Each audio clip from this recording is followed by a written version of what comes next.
Get ready for everything you need to know about Google Shopping campaigns in 2023.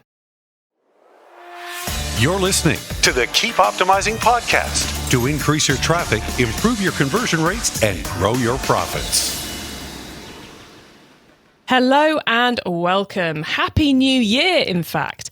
I'm Chloe Thomas, the host of this Marketing Focus podcast, and each month we focus on a different marketing method, and each week I interview a different marketing method expert to explore the latest advice on making it work for you. Google have made so many changes to their ad platform over the last 12-18 months that we are going to be focusing the whole of this month on Google Ads. What better way to start the year? We are going to have 4 episodes taking you through what you need to know about what's happening now and imminently on the Google Ads platform so that you can either better manage your own ads or work out how to discuss these changes with your agency or freelancer for maximum performance impact. So in today's episode, we're kicking off with Google Shopping campaigns. We'll be touching on all 3 types. So Smart campaigns, standard campaigns, and the brand new Performance Max. Do make sure you listen right to the end of the episode because our guest is sharing some brilliant quickfire insider tips to help you maximize the performance of Google Ads. And I'll be sharing a little bit of my take on it all and outlining some more free resources to help you improve your Google Ads performance even more. So stay tuned to the end. Do you want more from your paid ads campaigns this year? Are you tired of disappointing results? Are your optimizations delivering low to low performance improvements? If that all sounds familiar, well, it's because the game's changed, which means you need a chat with my friends at Digital Gearbox. They are masters in the art of pay-per-click marketing. Their expert team have helped transform businesses around the world with tried and tested strategies that actually get results. And right now, they're offering a free one-on-one consultation to 10 ambitious Keep Optimising listeners looking to do great things in 2023. Now, only 10 of you can get this brilliant offer, so do not delay. Get your free consultation now by heading over to keepopt.com/digital gearbox. That's keepopt.com/digital gearbox. And let the Digital Gearbox team show you the true power of PPC. Today, I'm chatting with Google Ads expert Nick Trueman. Nick is the founder of Spec Digital and host of the Winning with Shopify podcast. Hello, Nick. Hi, Chloe. Great to be here. Great to be catching up with you again, Nick. You always bring so much good value when I catch up with you, so it's very cool we're recording this. We are here to talk about Google Shopping campaigns, which I used to be deep into, but I'm not anymore. And you are at the coalface with your clients and customers. So what do we need to know about Google Shopping campaigns at the moment? Well, one of the biggest things that people need to know is if you're not using it, you absolutely should try. So one of the biggest things we're always saying to clients and proving with data is that Google Shopping is one of the best converting channels there is in the world. And there's a number of reasons for that I'll give very, very quickly. The first one is when you pay, it's when somebody's clicked. Before they've clicked on your ad, and it is an advert on Google, before they've clicked on that advert or the listing, there are free listings, which we'll come on to later, but before they click on that, they've seen a picture of the product, they've seen the price, they've seen who's selling it, they might have seen how many reviews it's got, and if you've got any sales on or promotions, they'll also see the sales and promotions. So there's a huge amount of reasons why you want to give it a go. It means that at the point you pay, when you pay for that click, they're pretty sold on that product. And they will have seen it alongside lots of other products. You can't have a single shopping listing on its own. So lots of reasons to be using it for sure. And so first off, we should be on Google Shopping campaigns. But secondly, it's been a confusing old last 12, 18 months in the world of Google Shopping. Yes. We started off with standard shopping, then Google gave us Smart Shopping, and now they've given us Performance Max. And some of that's now kind of legacy, some of that's moving forwards. What should we be on and what should we not be on as we hit 2023? Yeah, and disclaimer, which I say all the time on my own podcast, like there's not a one size fits all. So if you're looking for it, you're listening to the wrong guest, I'm afraid. But what I will say is that the three types you've just listed, we'll go through them in order, an order of when they were released. So standard shopping is good but not great. So you have to work at it quite a lot. It's standard, which therefore means it's manual. So you have to do a lot of work to standard shopping. You need to add negative keywords. You need to keep an eye on what's bidding where. You can apply a bit of smart tech to it. So you can use what's called CPA, which is cost per acquisition. So that's acquiring a sale. Not necessarily a customer, but a sale. So there are some things you can use, which use a bit of AI and get Google, tell Google's algorithm, make me some money, please, which Google's only too keen to spend your money to try, not necessarily deliver. The second type, which is the really controversial one, which is exactly what you're just talking about, Chloe, is smart shopping. Smart shopping was a gift from the gods of marketing, and it was absolutely fantastic. And the reason I'm saying is you shouldn't be using it, and I'll come on to that in a sec. Smart shopping was brilliant because you get what's called a feed, and we might talk about the feed today if we've got time. If not, Google what a shopping feed is. You absolutely need one, and that is where you should probably spend about 50, maybe 60% of your time. Is optimizing that feed. But smart shopping, you give it the feed, which is basically a giant XML or spreadsheet of products. You give that to it and it just goes, thanks a lot, here's some money. And there was very little you could do to it, which was good. So you would say it was like the idiot-proof version of Google Shopping, which obviously had some flaws, but for those who didn't have the time to do it properly, it delivered. So yeah, you're absolutely right. It was completely idiot-proof, but I'll add another caveat to that as well, is that standard shopping only shows on Google, which is good because people are searching stuff. They've got intent. They're looking for it. But smart shopping went that extra step and introduced Gmail, display, and YouTube. So 3 more parts of Google's network. And traditionally, it would perform a lot better than just running a video campaign on YouTube or a display campaign across YouTube and the rest of the display network, or running a Gmail inbox campaign and pretending you're an inbox message in somebody's Gmail account. So it would go that extra mile, but it would work a lot better because it's got the product feed, and it could also then follow people on multi-channels. So if you watching a YouTube video, an unboxing of a new smartwatch, for example, you then go on Google and look for the smartwatch. The campaign knows because it's the same campaign, and it then hits you with it. But long story short, grab the violin, it's gone. It's an absolute sob story.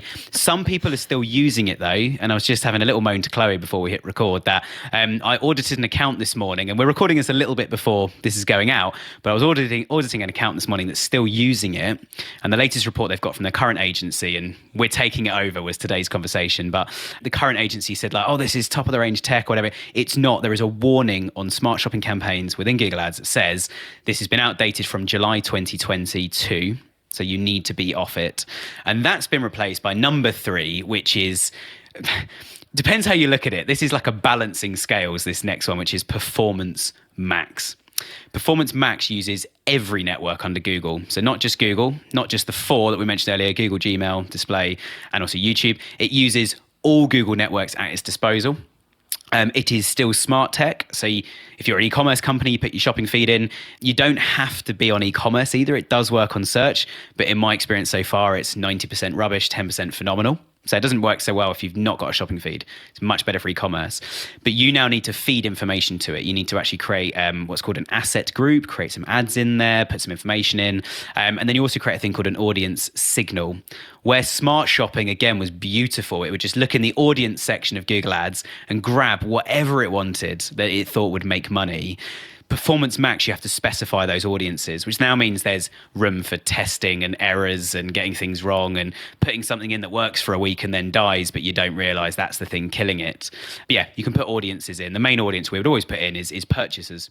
Anyone buys a product on your site, feed that into every single Performance Max campaign you've got going, Google, find me more of these guys. These guys are buying stuff. So yeah, a long way of answering your question, Chloe. Those are the 3 different types, and why smart shopping you need to get off. Standard shopping I wouldn't really recommend. There's a few use cases where I would use it, but Performance Max, that's the one we need to talk about today. So anyone who logs into their Google Ads right now and sees standard shopping or sees smart shopping, you need to move. Smart shopping, absolutely. Standard shopping, you need to talk to an expert and go, should I get rid of this? And there's a few caveats to that. I guess one of the biggest caveats, just very briefly, is that Performance Max makes stuff. makes assets, as in it makes a display ad, it makes a YouTube video and stuff like this. So where we haven't used it for clients is where they haven't got their own YouTube video content for us to put into the Performance Max campaign. So Performance Max makes a video and it tends to look absolutely awful. But that said, there's a million there's a million user-friendly tools now to make some good videos. If you've got white background images of your products, you can make a pretty decent video online, possibly for free, or you could use a cheap paid tool, or you can find someone on Fiverr, or you can get an entire TV production company to make some really cool stuff. So okay, let's resist the urge to go into video production. Yes, I agree. Because I could do that too. So everyone, apart from some, as we've just explained, should be considering Performance Max campaigns. Absolutely. If you're on SmartShopping, you should be moving over to Performance Max campaigns. They are different to what GSC used to be. So what do we need to know to set ourselves up for a successful Performance Max experience? Because you've alluded to some rabbit holes. Nick, tell us the key things we need to know. Cool. I'm going to try and break this into 3 points then. The first one is the thing you need before you can even run any shopping on Google at all, and that is the feed. I would highly recommend, and bearing in mind, my podcast is all about Shopify, so we'll talk about Shopify for a sec. You need a product feed that comes out of your website.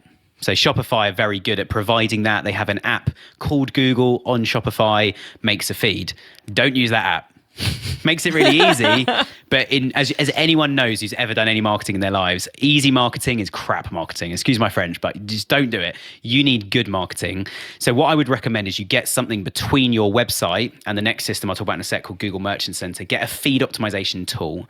So that is like it's an XML file, which is like a giant spreadsheet. It has things like a title, a description, color, material, weight, price, sale price, item grouping. If all these 20 shoes are the same thing, they're just in 20 sizes or 10 sizes and 2 different colors, that makes 20. You want to group everything together. You're feeding all this information to Google, which is why it's called a feed. So you can use a tool in the middle. We're not going to talk about that today. It's very techy. Get someone who knows spreadsheets. They'll be your absolute best friend on that.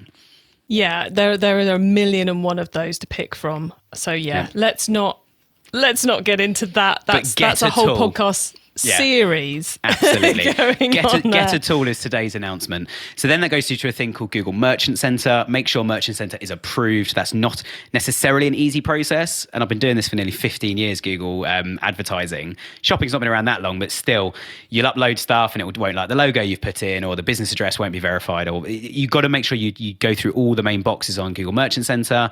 That then links into Google Ads. So that's the first thing you need. You need a feed, and you need a well-optimized feed. Tons of information in there.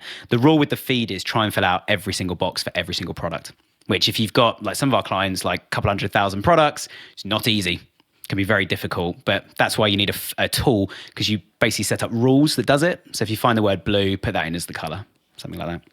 And the other thing I'm going to add in to your point, Nick, of go find a tool is if you've never done this before and you've got a whole load of complicated SKUs and loads of SKUs and all the rest of it, it is going to be massively worth your while paying someone who's done it before to get your feed set up right.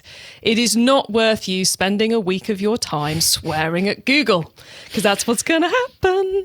Indeed. We've got a guy in our PPC team. I'll name him. He will love this. There's a guy called Andy in our team. And Andy, he often gets in on a Monday morning and we're like, how was the weekend? He's like, he's a big Man United fan. Yeah, watching the football, bit of match of the day, bit of Strictly Come Dancing. Oh, and I did loads of feed optimization. Had a great time. Absolutely loves it. But anyway, we love Andy. So you're absolutely right. You need to find an Andy. Yeah. That's what we're saying. Exactly. The one thing I will flag in the feed, because I know we spoke about this before, and we'll come on to this a little bit later, I think, is GTINs, GTINs, barcodes. They are honestly, it's like finding a diamond down a coal mine. Coal is a good representation, I think, of data. It's dirty, it's gritty. You've got to know what you're doing. It can be dangerous. As you say, Chloe, get someone to do it who knows what they're doing. And if you can get GTINs both on your website, coming through the feed and going into Google, you're going to get a lot more traction, because Google knows what the product is if it's got a GTIN, because it can see this same, I don't know, Dyson Hoover is sold by 100 different stores online. So instantly Google knows what it is, and then you can just fight on USPs rather than having to try and communicate what that product is, or over communicate just to catch up with everyone else. I think that's probably enough on GTINs for this episode, because it's another one of those rabbit holes we could go down to. But we do somewhere have a session we've done. I can't remember whether it's on this podcast or whether it was on a virtual summit. I will find it. I will link to it. So anyone who wants the details on that, head to the show notes page. Cool. I'm going to send that to lots of my clients, because the amount of days I've spent saying to clients, get your GTINs. And they're like, we're trying. I'm like, just get them. Yeah, not an easy task. But not at all. Nick, you said we were going to go into 3 areas of Performance Max. We've started off with the feed. What is that everything we need to know for now on the feed? I think so, yeah. We could, as you say, we could do a whole year's set of episodes in the podcast about feeds. Just get one, get it optimized. That's the headline for today. The second thing you then need to do is, once you've linked that into Google Ads, you want to create your first Performance Max campaign. Now, I mentioned one of the rabbit holes. It's called an asset group. So instead of ad groups that you would find on Smart or Standard Shopping, Smart you can only have one. Well, could. I'm going to talk as if it's dead, because it is as far as I'm concerned. So you could only have one on there. Standard Shopping, you can have more than one. Search campaigns, you will use ad groups to break up the campaign structure. So what I would highly recommend you do, and this is a little tip, and this might not be available much longer, I've been told, is if you create what I call a blank asset group. So you create an asset group, and the asset group will ask you for titles, headlines, descriptions, images, videos. It's where you put all your content, and then you just kind of bow down and pray to the Google gods of machine learning to try and make sense of it and find some customers with that information. If you create a blank asset group, the blank asset group will have no headlines, no descriptions, anything. If you put even one letter in any of those boxes, all then become required. So if you put nothing, if you literally click new asset group, save, you can still put, which is going to be my third point, I'll come to in a minute, a thing called an audience signal. You can still use an audience signal, but the asset group itself will be blank. If it's blank, there are certain channels it cannot run on. And some of those channels tend to be quite unprofitable. So that's one reason we test blank asset groups against not blank asset groups for lots of our clients. We do it a lot of the time, and they tend to convert incredibly well, because you're forcing Google to use Google Shopping more than display, YouTube, and all the sort of. You're basically, if I look at it from a custom point of view, you're doing less convincing customers to be interested and just appearing in front of customers that are already interested.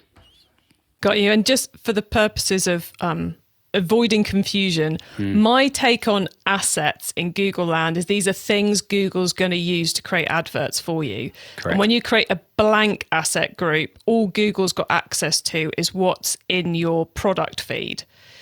Not graphics, not video, not all the rest of it. Hence, it can only go on that. Is that right, Nick? Absolutely spot on. And which is why it works so well. So the only adverts you're running now are not like, here's an image of a plant pot.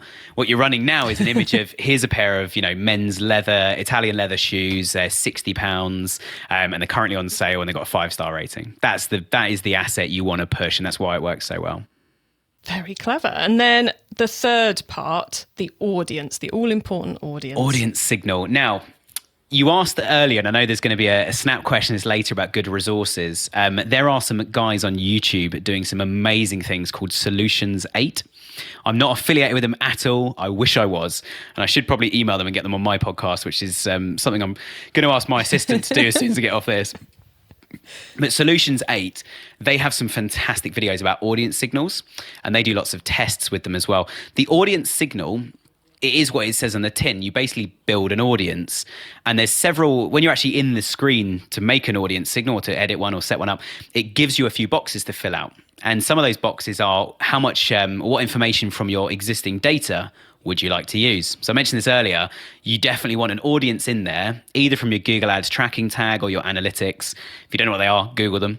You want something in there saying, if anybody buys a product, put them in an audience, and that audience, that is in a particular audience of revenue or current customers, past customers. I would definitely have some sort of audience signal that has past customers on it feeding through. Because you're saying to Google, these are my signals, these are good signals, these are things I want more of. So you want to put those in there to say, these are all the people buying on my site right now, find more. Another one, you can still put keywords in, but it will look at the keywords in a very holistic view. You're not going to appear for that keyword specifically. You might, but you also might not. So if you've got a campaign for table lamps, which I was setting up just yesterday morning.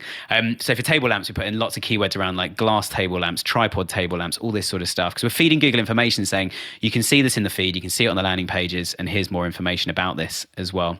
So I'd highly recommend on the audience signal, filling out as much as you can. And then something that's been launched more recently, and again, might be adapted at the time this podcast goes out, because it's a very fast moving thing at the moment, Performance Max, which is very exciting. Something they've recently done is they now give you a bit of a report. It does not give you the traditional, like, here's your keywords, here's your adverts, and somebody searched for bracelets and bought a bracelet from you. It doesn't tell you that anymore at all. And Google's argument is there's 50 million data points running on SmartShopping, and it's increased now on Performance Max. So there's more than 50 million data points. So if they gave you the data, you wouldn't know where to start, which is fair enough. So they've got this new screen now called Insights, and you can see roughly people are typing in tripod table lamp, clicking on my ad and buying stuff. So then I'm going to learn from that and go and put that in my audience signal to say, I think people are buying from this stuff now. So I'm going to go and put it in there. So there we have it. Feed, asset groups, audience signal. Those are the three key things I would recommend that you're focusing your time on, that you're setting up well in the first place for Performance Max. Brilliant. Thank you so much, Nick. That has given everyone so much to think about. So, listeners, remember to stay tuned right to the end so you don't miss out on Nick's insider tips on Google Ads and my suggestions for more free resources to help you improve things even further in your business. Do you want more from your paid ads campaigns this year? Are you tired of disappointing results? Are your optimizations delivering no to low performance improvements? If that all sounds familiar, well, it's because the game's changed, which means you need a chat with my friends at Digital Gearbox. They are masters in the art of pay-per-click marketing. Their expert team have helped transform businesses around the world with tried and tested strategies that actually get results. And right now, they're offering a free one-on-one consultation to 10 ambitious Keep Optimising listeners looking to do great things in 2023. Now, only 10 of you can get this brilliant offer, so do not delay. Get your free consultation now by heading over to keepopt.com/digital gearbox. That's keepopt.com/digital gearbox. And let the Digital Gearbox team show you the true power of PPC. Okay, Nick, so far we've gone deep into what we should be doing with those Google search campaigns right now. Now you get to wow us with your insider knowledge about the whole of Google Ads. So for the following questions, your answer can be anything to do with Google Ads, which of course does include everything we've already been talking about, apart from GTINs and algorithm theory, which I figure we were about to get onto. But we're going to try and avoid as well. We'll avoid those, that's fine. Yeah. I think we've come up with about 8 different new podcast ideas during the course of this. Well, it is our job, Chloe, to come up with podcast ideas, so that's good. Very true, very true. Nick, are you ready for these? I am indeed. Okay, let's start with newbie advice. If we've inspired someone to take their first step, what do they need to know to give themselves the best chance of success? So I'm going to run back to one of the points you made, Chloe, which I think is a very good point about feeds. You can't run shopping or Performance Max without feeds. You need someone to make a feed. And if you look at the work someone's done and ask for a report of, can you show me what you've done in the feed, what tool you recommend? Like we said, don't sign up to the first tool you find. There's loads out there. Do some demos, even ask them for like, can I have 7 days free, and put your feed in, see what happens. My newbie advice, certainly on the feed side of things, is get someone to help. Google has gone the opposite way of what I keep thinking they're going to do. Things are less automated than ever at the moment. They're more complicated than ever. And Google's AI is requiring way more input than anybody ever expected as things stand. And that I think, looking back now, it was inevitable. I think we got that wrong when we were looking forwards.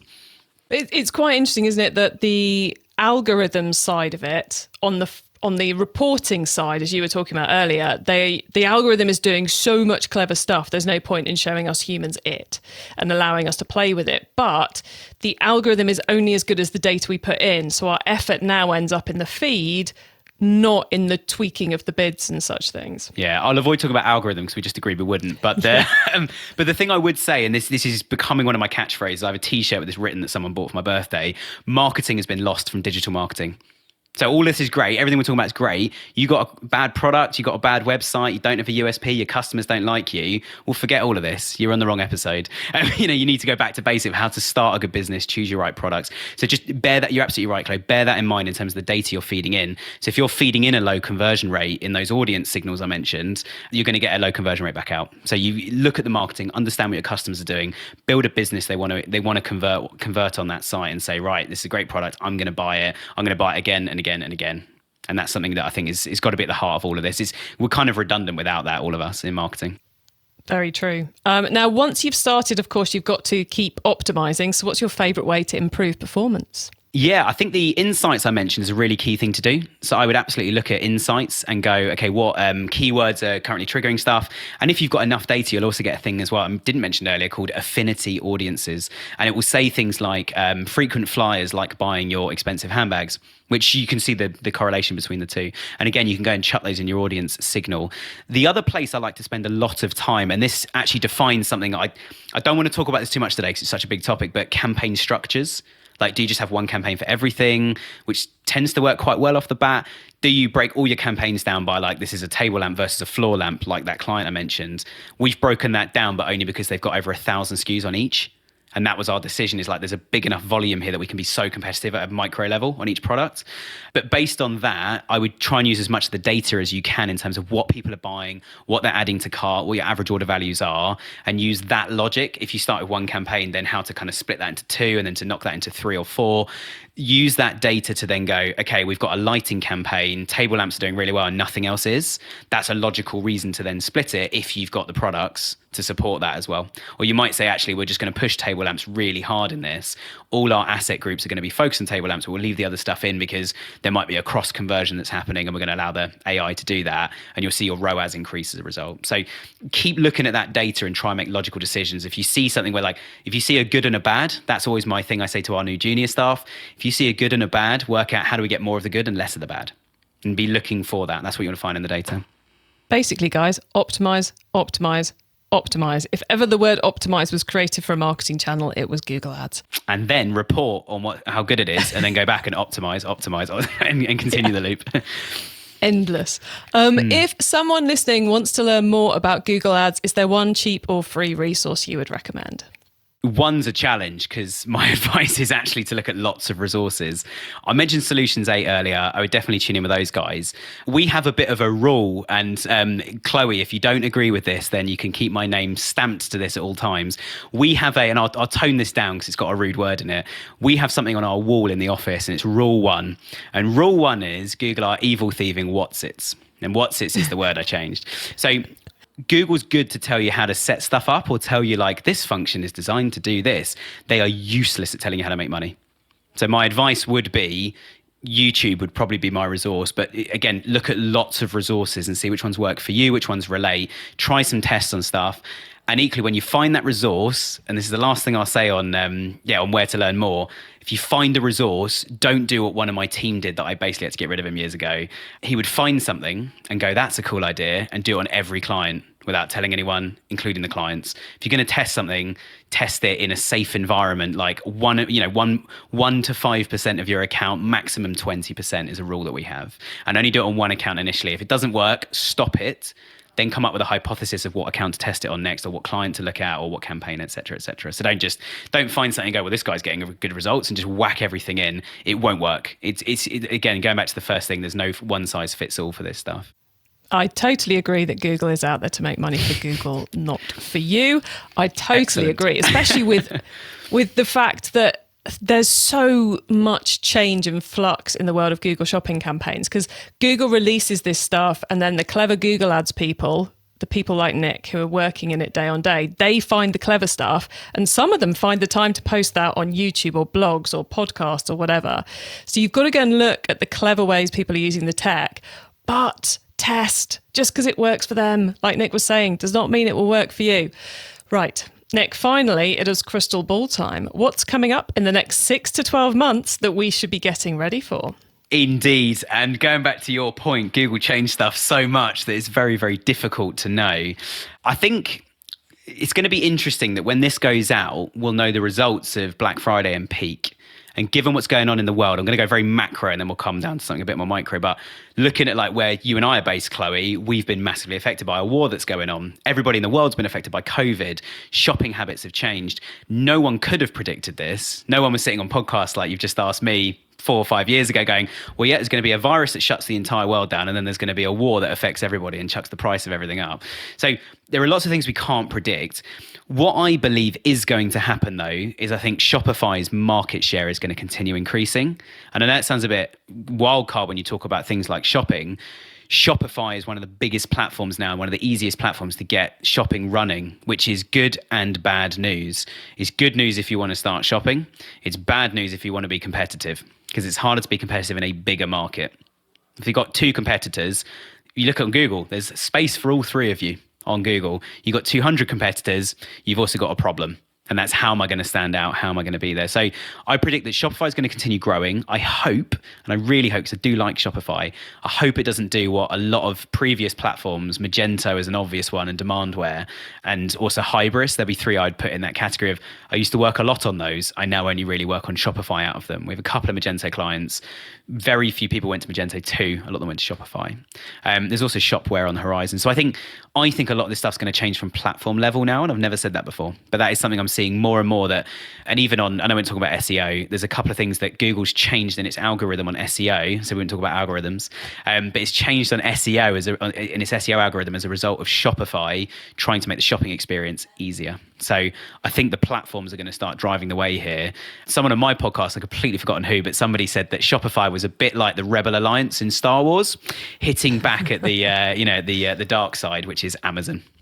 Yeah, it is phenomenal what Shopify has done to our industry, but that is definitely another podcast.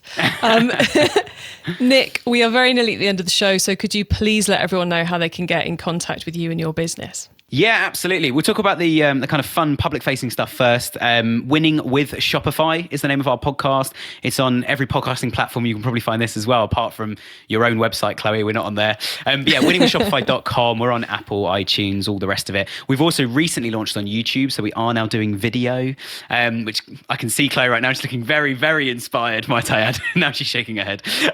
But yeah, we've also launched on YouTube, partly because we eventually want to open up the comments section and get people engaging and that sort of thing, which, yeah, could be Pandora's box, so we'll see. And then if you want to check out our consultancy, so if you want us to come and have a look at your Google ads, we will look at it for free. We're not just going to chuck free audits out the window, but come have a quick chat. We'd love to have a little look and just give you some pointers as to where you are right now. So that is spec.digital, and that's spelled spec.digital.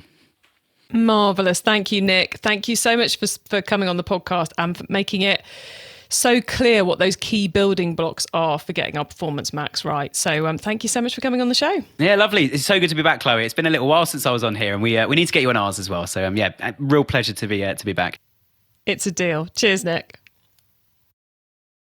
So there we go. Nick's step-by-step on making the all-important transition to Performance Max. And if you take nothing else from this, get that product feed sorted out. You can get links to all the things we discussed, the full transcript of the episode, important notes and more at keepoptimising.com, or use our special direct to episode links. That's keepopt.com/episode number. And once you get to the website, you can also add yourself to our email list so you don't miss out on any of the many things we share to help you improve your business. Once you're on the website, you can also sign up to our monthly Q&A webinar, because as part of my mission to help you improve your marketing, I've invited all our Google Ads specialists to join us for a live Q&A session. Come join us, get your questions answered at keepopt.com/webinar. And thank you for tuning in to this episode of the Keep Optimising podcast. If you've enjoyed it and want to continue learning about Google Ads right now, rather than wait for the next episode, then scroll back up your feed to episodes 88 to 92, because less than 12 months ago, we did a full 5 episodes on Google Ads, each covering a different aspect of making it work for your store, including another Google Shopping campaign focused episode with Becky Hopkin.